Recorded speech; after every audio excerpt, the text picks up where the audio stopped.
अगर आपकी पार्टी ने, आपने पहले भी कहा था, फैसला किया है कि वोट ऑफ नो कॉन्फिडेंस वाले दिन असेंबली नहीं जाएंगे, अगर कोई मेंबर जाता है तो उसके खिलाफ क्या कार्रवाई की जाएगी? जी जाहिर है, वोट ऑफ कॉन्फिडेंस जो है उसके दिन हमारी जो हिकमत अमली है बिल्कुल वाज़ेह है। तमाम हमारे मेंबरान को ये हिदायत होंगी कि किसी ने असेंबली में नहीं जाना है। ये अपोजिशन लेकर आई है नो कॉन्फिडेंस मोशन, ये उनकी जिम्मेदारी है कि 172 लोग उन्होंने वहां पर पूरे करने हैं। तो ये बिल्कुल वाज़ेह है, और अगर किसी ने इसकी खिलाफ वर्जी की तो उसके ऊपर तो फ्लोर क्रॉसिंग की जो आईनी शर्त है वो भी लगेगी 63A के मुताबिक, और उसकी मेंबरशिप से भी डिस्क्वालीफाई होगा।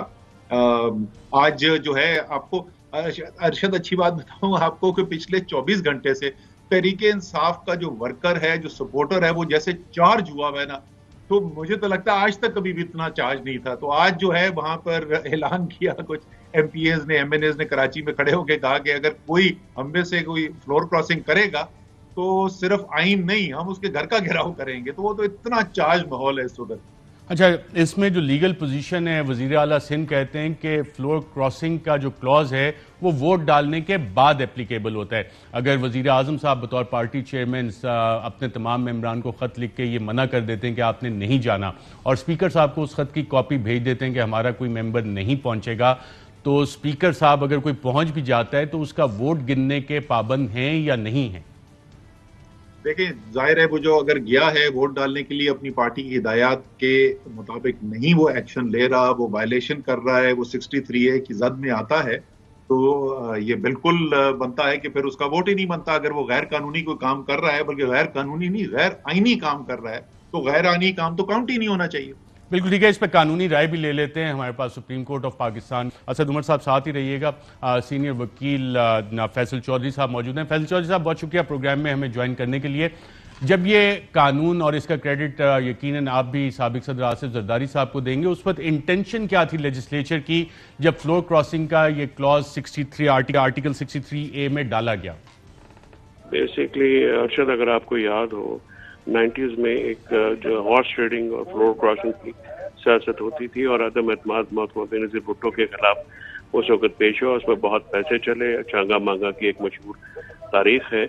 उसको रोकने के लिए फिर ये जो है आर्टिकल 63A जो है वो डाला गया, जिसमें डिफेक्शन क्लॉज डाली गई, और इस वक्त के जो तमाम पार्टीज थी उन्होंने इसको वोट दिया। बेसिकली हॉर्स ट्रेडिंग और फ्लोर क्रॉसिंग जो कि कॉन्स्टिट्यूशन की स्पिरिट के खिलाफ है और कानून के खिलाफ है, उसको रोकने के लिए ये क्लॉज डाली गई।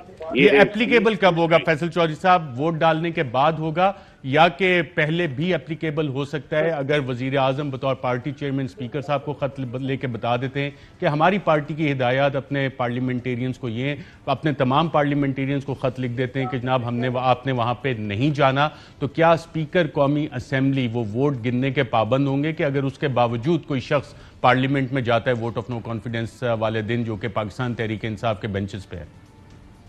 देखिए, उसमें आर्टिकल 63(1) सब क्लॉज ए जो है वो बड़ी क्लियर है कि उसमें ये दो तरीके हैं इसके।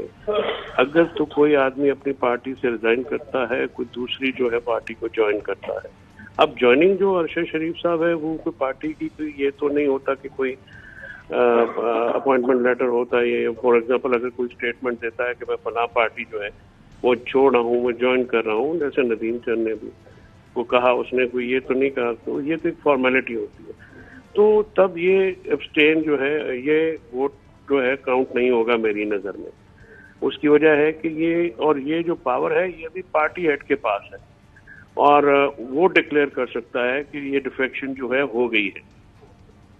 लेकिन ये डिफेक्शन हो गई है, उसके बाद की एक कार्रवाई है जो कि शुरू करनी है स्पीकर ने उस दिन के लिए, क्योंकि इंटरप्रिटेशन इस पे ये साइलेंट है कि he may be declared in writing a vote of confidence और a vote of no confidence, votes or abstains from voting, ये दो मेन चीजें। he may be declared in writing by the party head to have defected from the political party, and the party head may forward a copy of the declaration to the presiding officer and the chief election commissioner and shall immediately forward a copy to the member concerned। ये तो vote डालने के बाद कह रहा है, votes और abstains from vote, action होने के बाद। तो क्या ये एक्शन कंसिडर होगा कि जब वो पार्लियामान की हदूद में दाखिल होता है तो इंटेंशन और एक्शन दोनों उसमें शामिल हो जाएंगे? नहीं नहीं, ये पार्लियामान के हदूद में जो दाखिल होना ये तो एक जो है प्रिजम्पशन है।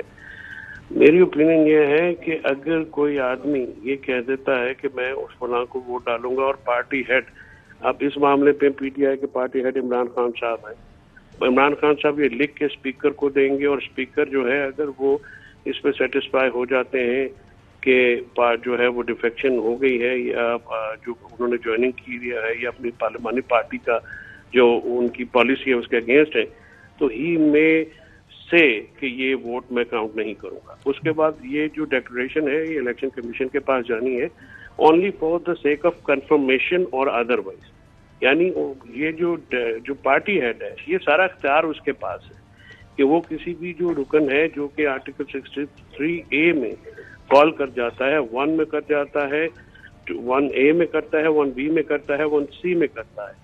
ये डिफरेंट सिचुएशंस हैं जिसको केटर करने के लिए ये कानून बनाया गया। और अगर ऑपोजिशन इसको एक्सेप्ट नहीं करती तो फिर इसकी फाइनल इंटरप्रिटेशन क्या सुप्रीम कोर्ट ऑफ पाकिस्तान कर सकता है? जी डेफिनेटली, देखिए वो इंटरप्रिटेशन जो है वो तो सुपीरियर कोर्ट्स का आईनी जो है इख्तियार है।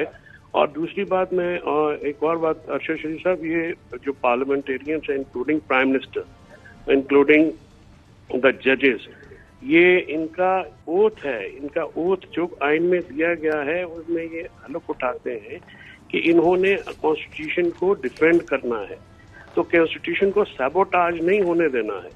तो इसलिए कॉन्स्टिट्यूशन की जो स्पिरिट है, जो लेटर है, उसको सैबोटाज होने से बचाना आईनी फर्ज है वज़ीर आज़म का, जजेस का और आर्म्ड फोर्सेस का और पार्लियामेंटेरियंस का। और इससे कोई भी जो है वो हटता है तो उसको फिर कॉन्सिक्वेंस जो है वो देखने पड़ेंगे इसके। बिल्कुल ठीक है। फैसल चौधरी साहब बहुत शुक्रिया हमें प्रोग्राम के सेगमेंट करने के लिए। अहम तरीन खबरें अब एक क्लिक की दूरी पर, हर लम्हा बाखबर रहने के लिए सब्सक्राइब करें हमारा YouTube चैनल। अपने मोबाइल फोन से मुल्की और बैनुल अक़वामी अहम खबरों तक रसाई के लिए डाउनलोड कीजिए मोबाइल ऐप। बावसूख जराए से मुसद्दिका खबरों, तज्जियों और तबसरों से मुस्तफीद होने के लिए विजिट कीजिए पाकिस्तान की सबसे बड़ी न्यूज वेबसाइट। ARY न्यूज पहुंचा रहा है खबरें सबसे पहले आप तक, ताकि आप रहें हर लम्हा बाखबर।